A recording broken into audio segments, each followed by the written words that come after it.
Hi everyone, welcome to tip number 3 on presenting well and giving great communication presentations, whether it's one-on-one, in a group, in a training or in a meeting, or even you can use these tips throughout your own marketing communications. The tip number 2 was about your audience. It's all about your audience. Tip number 3 is about planning but remaining flexible. Now that's a little bit of a contradiction of terms.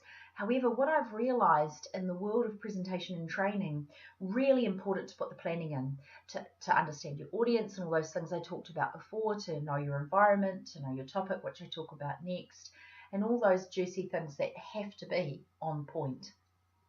What I've learnt though that has served me well is to be the right amount of adaptable and flexible. This is a muscle that you can absolutely build up if it's not your natural thing. If your natural comfort zone is having everything planned to the letter and almost scripted when presenting or reading something off a PowerPoint, what you can do is start to slowly push that boundary a little bit. Start to slowly build that flexibility muscle up. It will serve you really, really well. It will also give you the confidence, which is what this is all about, to stand in front of new audiences or get in front of new audiences or that bigger prospective client or whatever it is that you've been putting off because you're not quite sure what's going to come your way. When I was doing a presentation last week, a full day workshop in communications, one of the women admitted to not making particular phone calls because she wasn't quite sure what would be thrown at her that she felt she might not be able to answer. And I said to her, what is the impact of you not doing those phone calls? And she said, well, I send an email instead, which I know is impersonal and doesn't do the job as well. But I just get so afraid that when I get on that phone, that someone is going to say something that's going to, I don't know the answer to, or it's going to hijack the whole conversation. So the art of remaining flexible is developing the art of staying in control and the art of having a few things in your toolkit or your arsenal that you can use along the way. And that might be phrases. So if someone does throw you a curveball and you don't know, first of all, let yourself off the hook. It's okay not to have all the answers.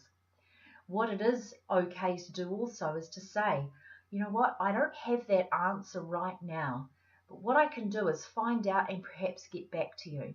That's a stock standard one. People don't mind as long as they think that you might be able to point them in the right direction. And then make a note and make sure you follow up if you've promised someone to at least get back to them. And if you don't find the answer and you have to go back to them and say, look, I couldn't find the answer, but I suggest you go here, then that's okay too.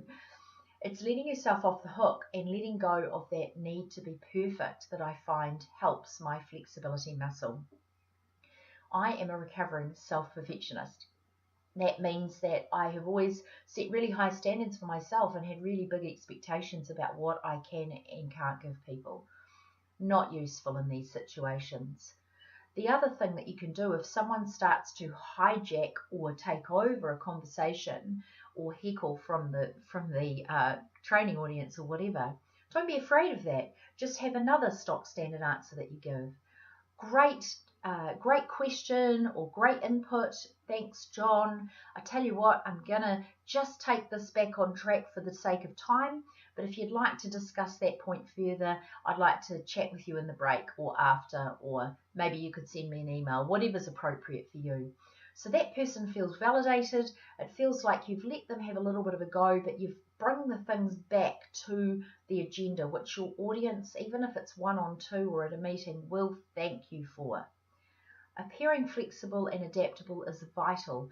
It helps people feel engaged. It helps people feel like they can have input, yet you remain in control of the conversation in a nice and gentle way. It also stops your nerves being so upfront and confronting, because if you start to develop that flexibility and adaptability muscle by practicing little by little, you won't fear those things that you used to fear. What if this happens and what if that happens? Because you'll start to know that no matter what happens, you will be able to handle it because you've become flexible and adaptable. Thanks for listening. Look forward to catching up with you on my next tip. Hey everyone, welcome to tip number 4 about presentations for sales, for marketing, for training, for keynote speeches and all sorts of stuff like that. You can use these tips, I believe, in anywhere. My 4th tip is about knowing your topic. What a perfect one, right? Because who has ever been in front of an audience when the person doesn't really know their topic? You just get a sense and you feel uneasy because you're like, well, I've come here to learn this stuff and you don't even know what you're talking about. The knowing your topic bit is tricky, especially if you are presenting other people's content. So if you're someone that's been given a meeting agenda that you haven't created, or been given some sales stuff that you haven't created, or you've been given a training schedule that you haven't created, you can still do it. You just have to, oh no, I have absolutely